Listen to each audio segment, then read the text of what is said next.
I think it's about time. Both the Kasrkin and the Hierotek released in Season 2 and were surrounded in disappointment.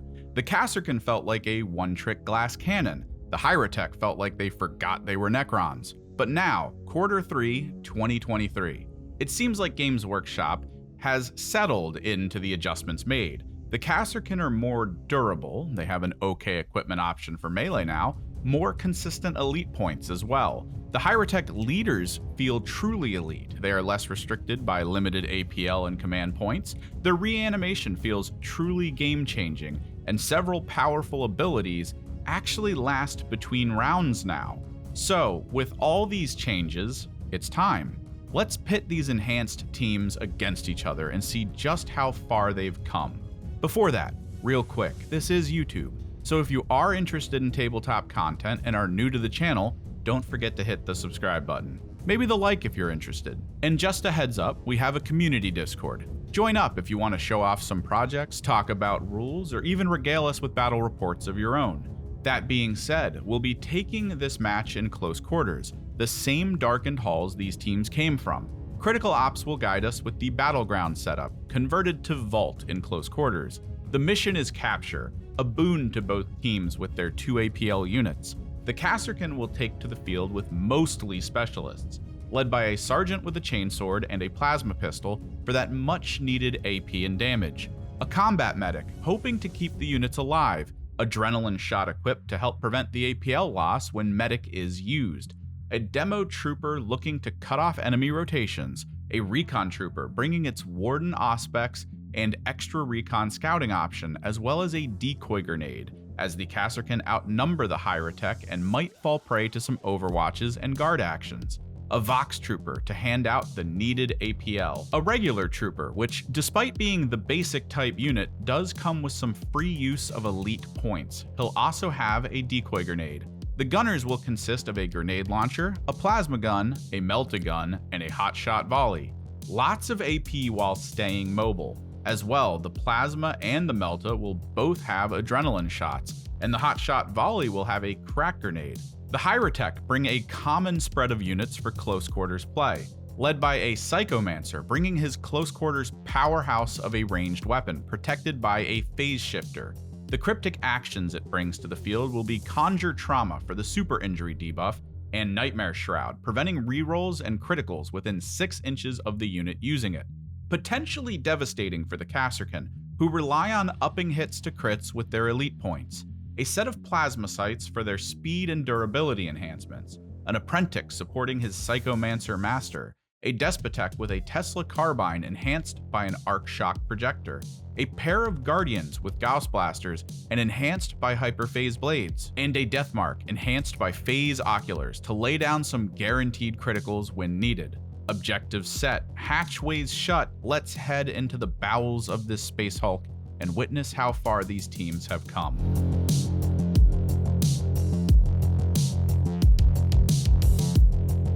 The first roll of the game is a 1-4 in favor of the Hierotek, who choose to be the attacker. Barricades are placed in support of points 4, 5, 2, and 3, allowing for defensive oversight in those open zones. The Kasrkin are first to position their operatives, placing a medic, plasma, and melta-gunner close to point 4, all in engage. The Hierotek respond by placing a pair of Guardians in the hallway between point 2 and 3, as well as the Despotek near point 1, all in engage. The second group of Kasrkin heralds the arrival of the Recon Trooper, Grenade Launcher Gunner, and Demo Trooper in the hallway between point 5 and 6, and the Hotshot Volley Gunner reinforcing the area near point 4. The Hierotek drop an Apprentice near point 1 and the Deathmark at the door into point 3's room. Apprentice and engage, Deathmark and conceal. The Kasrkin finish up with a Trooper and a Vox near point 6 and a Sergeant reinforcing point 4. All in engage except for the Trooper, who will be facing down the Deathmark while in conceal. Last up for the Hierotek, the Psychomancer and a Plasmacyte Reanimator takes position near point 1, and a Plasmacyte Accelerator positions between the hallway team and the Deathmark near point 3. Scouting options are pulled, revealing Fortify for both teams, giving the Hierotek the first activation of the game. Barricades are placed, reinforcing point 1 and 6, positioning barricades at each capture point. The Kasrkin also get to use a recon scouting option due to the recon trooper and move their hotshot volley close to the door near point 4. A command point is then spent on what would be the Hierotek's dimensional translocation ability. Normally this would have been used during setup and would have kept the Deathmark off the field until later. However, in close quarters this is adjusted. This ploy is used at the end of the scouting phase and allows the unit type that is normally targeted for it to perform a move action, while also opening one door as it moves if it wants. This allows the Deathmark to enter room 3 and stand on the point, in conceal while behind a barricade.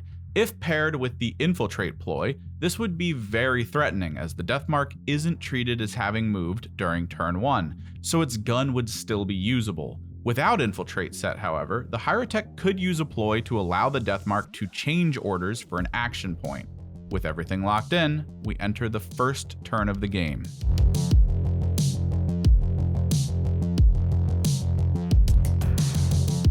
Both teams generate a command point, and the Kasrkin generate 4 elite points with their new buff, allowing the team to generate 2 every strategy phase alongside the 2 the leader provides. The Hierotek open with Intractable March to gain movement on all the Deathmarks and Immortals that would be in engage. Both teams pass and move on to the TAC Ops.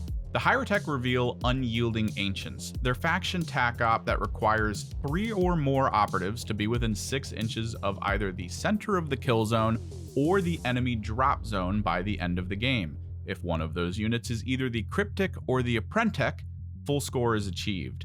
The Kasrkin have nothing to reveal, leaving the Hierotek to also show Seize Ground, which in close quarters is converted to Seize Access Point. Choosing the door in the narrow hallway, the Hierotek will need to have more APL within 2 inches of it than the Kasrkin at the end of the battle.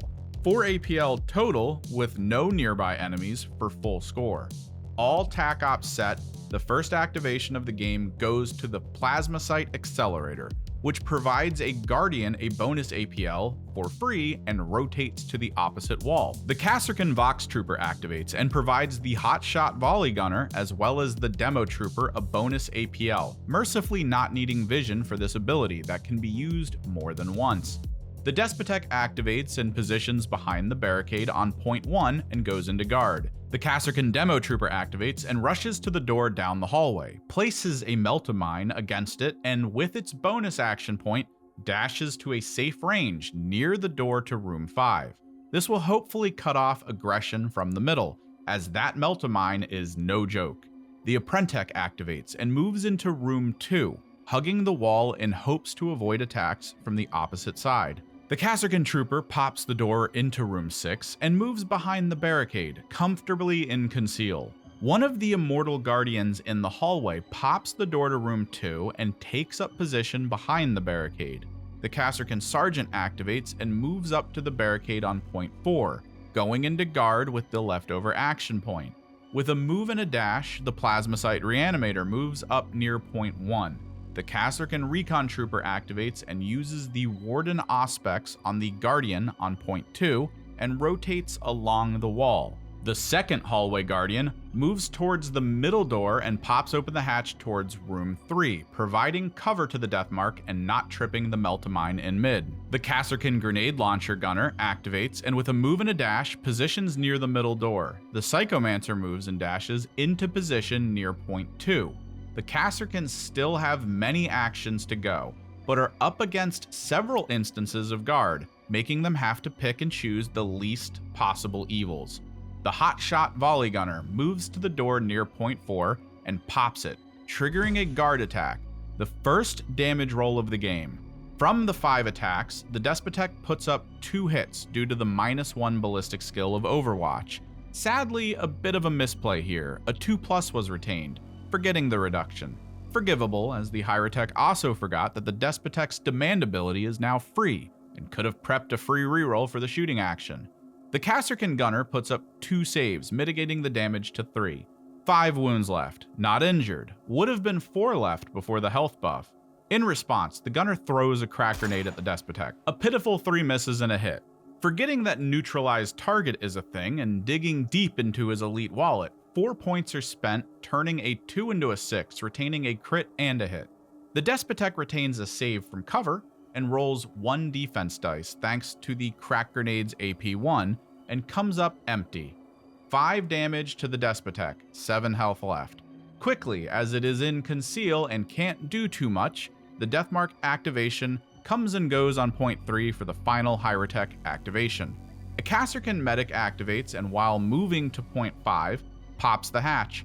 The Melt-A-Gunner moves up a little and positions behind the medic. Lastly, the Plasma Gunner activates, seeking to finish what the hot shot volley started, moving into position and opens fire on the Despotek.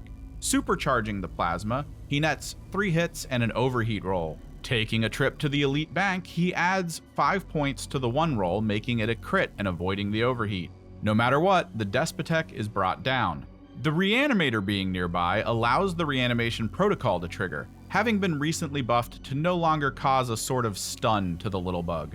A reanimation token is placed, making that room still very dangerous going forward. And with that, turn 1 ends. A big target downed on the Hierotek side, but with their reanimation protocol being buffed to potentially bring the unit back at close to full health, Room 1 is still very suspect when it comes to the Kasrkin trying to take it over. And the Plasmacyte Reanimator provides even more benefit by being positioned to maintain control of point 1, ensuring that the Hierotek gain the victory point for it and bringing it under control until the Kasrkin potentially overwhelm it. The score is tied 3-3, but the Kasrkin had to spend 9 elite points of their 14 to try and get a leg up going forward. We'll see if their actions truly benefit them going into round 2.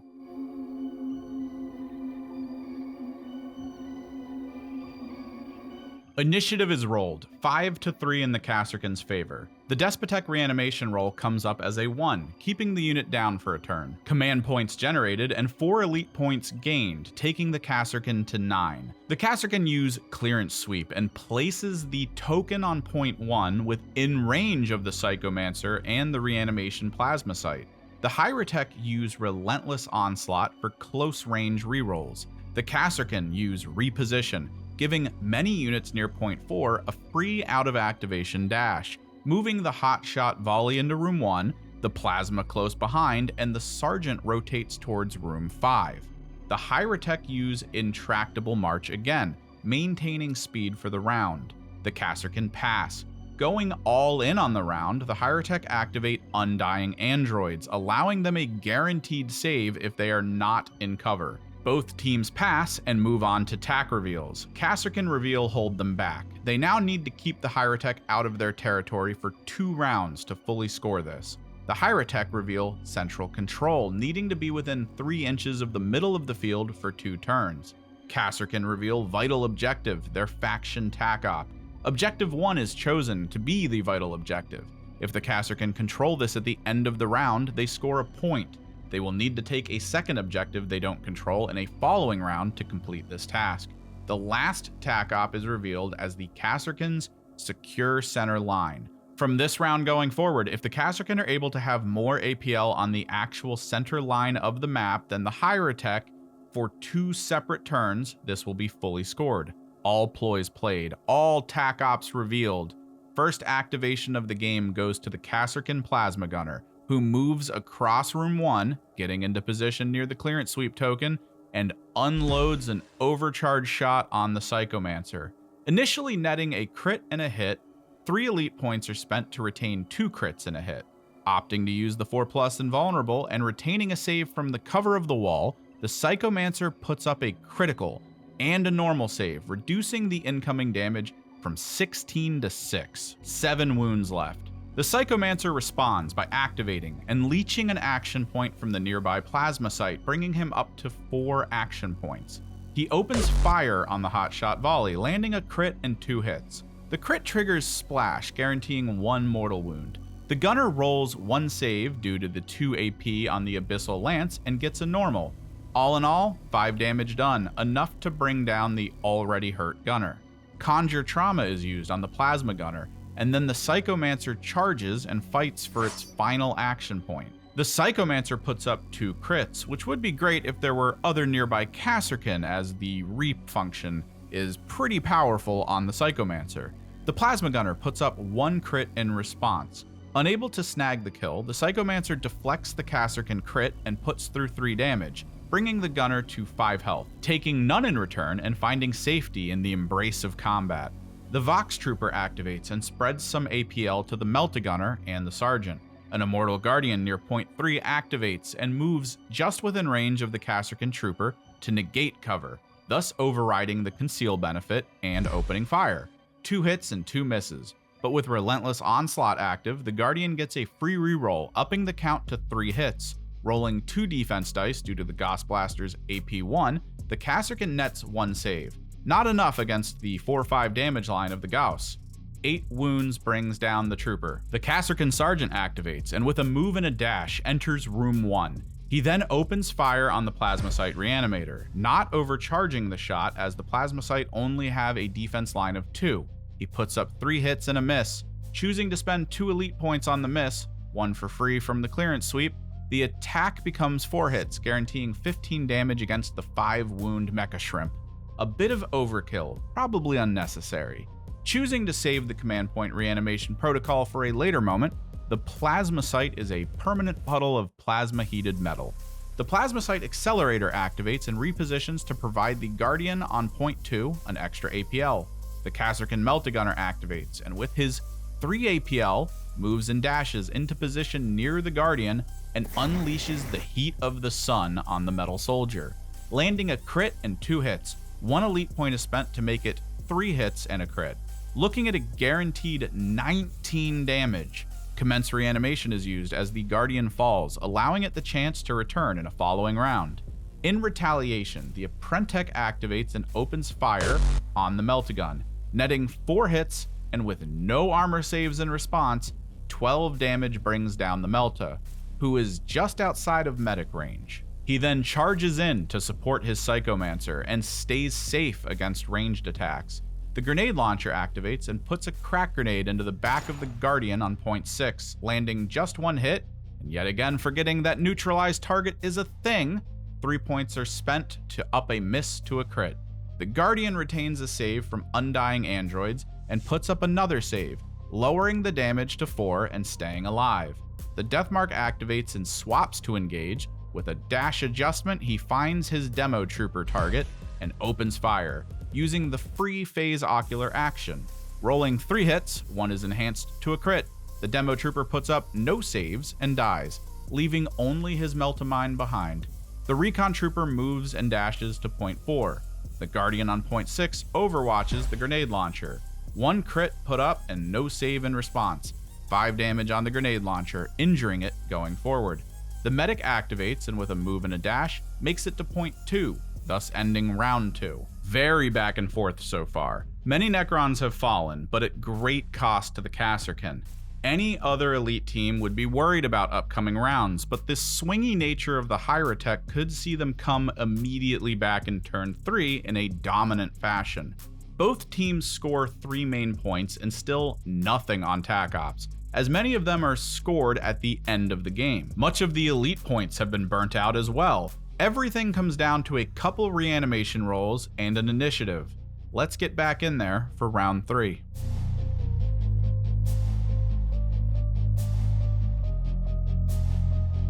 Five to 5 as a tie in initiative. The worst outcome for the Kasrkin as they went first in round 2, and this gives the tie to the Hierotek. As well, foolishly spending a command point on the reroll and getting the opposite of what was needed was probably not a good idea.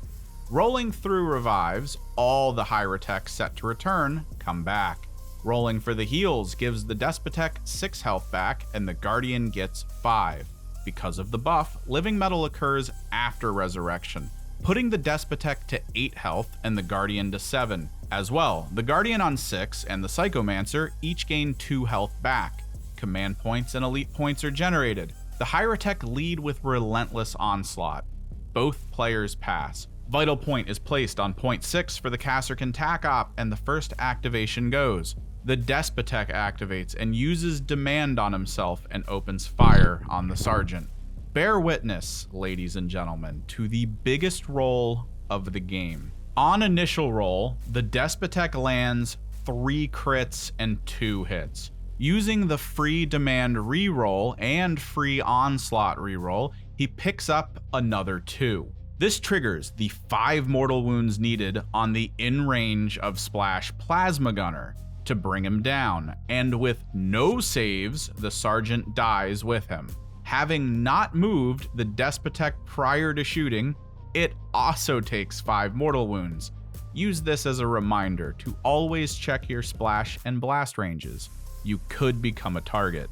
Trying for anything, the Kasrkin grenade launcher moves on to point 6 and puts a crack grenade into the Guardian near him.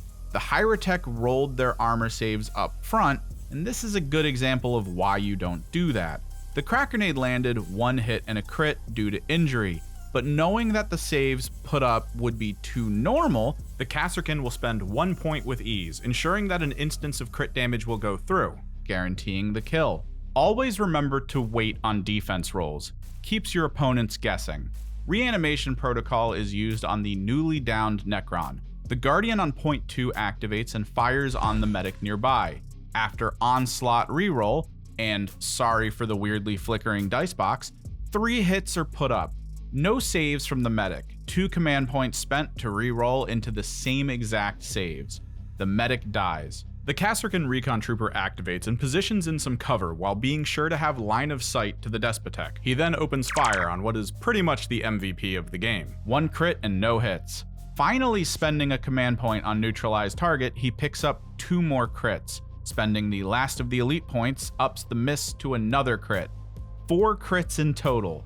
1 crit and 1 normal save in response. 12 damage goes through and the Despotek is permanently removed from play. The Deathmark activates and sets its sights on the grenade launcher, using its phase ocular and opening fire. 4 hits are converted to 3 hits and a crit. The Kasrkin retains a save from cover and rolls a crit. Even after all that, 9 damage still brings him down. The Vox Trooper activates, and with little reason to hand out APL, he goes to point 6 and opens fire on the Deathmark. 2 hits that are easily saved by the in-cover Deathmark. The Hierotek activates and moves up to the door into room 4 and opens fire on the Recon, seeking revenge for the Despotek, managing 4 hits after relentless onslaught. With a retention and a crit save, the Recon lives through the 6 damage, but it is injured with 2 wounds remaining. The Recon returns fire with an Overwatch. Being injured and an Overwatch shot, only rolls of 6 would matter, so he lands no hits. Using Magnification Conduit, the Psychomancer fires through the Hierotek. 1 hit and all misses on 2s and 1s. Choosing to reroll the 2s, he picks up 1 more hit. Even though it isn't a lot, failing his 4+ save, it is all that is needed to bring down the Recon. With his last action points, he moves and dashes to the center of the board, as to score the first tac op of the game at the end of the round. The Vox Trooper fires Overwatch at the Deathmark. Picking up 2 crits and a hit, the Deathmark responds with 2 saves on top of a retention, only taking 4 damage from 1 crit. Still, the Vox holding point 6 gives the Kasrkin their first tac op of the game as well. Having played out the bulk of turn 3 and seeing where this is going, scoring is called. For the turn, the main points scored would have been 3-3, as all other rounds were. However, the tac ops would edge out the score in favor of the Kasrkin for the round, with 2 points to the Hierotek's 1, but this just wouldn't matter. After some test rolls for round 4, the Kasrkin would be first, but the Guardian would be resurrected on point 6 at 8 health. Even if a miracle occurs, 1 Kasrkin wouldn't be able to stand against the Silver Horde, so we math out the final scores to what would have happened based on quick rolls.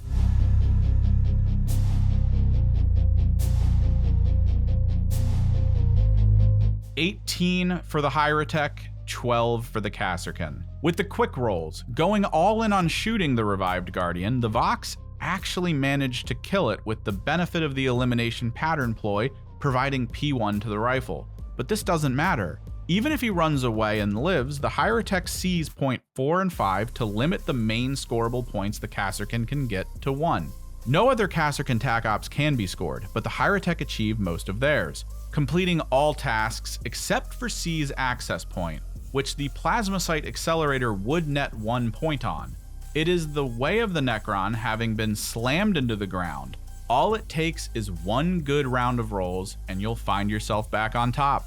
Despite how close scoring was for the first half, the Kasrkin pushing all their chips in for turn 2 ended up being a bad gamble that cost them dearly, losing their key elite killer units like the Meltagun, and in the craziest roll ever, both the Sergeant and the Plasma Gun. A wild ride, truly. It's good to see how far these teams have come. I dare say they are more viable in tournament play now than ever before. Thanks for watching. Do you have any experience playing as or against any of the teams here today? Maybe you have some fun stories or tips you can leave in the comments below. And what do you think of the changes these teams went through? Maybe you're excited to break them back out, or maybe even pick them up in the first place.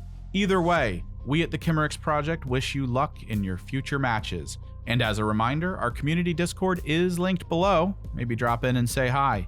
And as always, likes for the like god and subscribes for the subscribe throne. I am Chimerix, and I'll see you in the next one.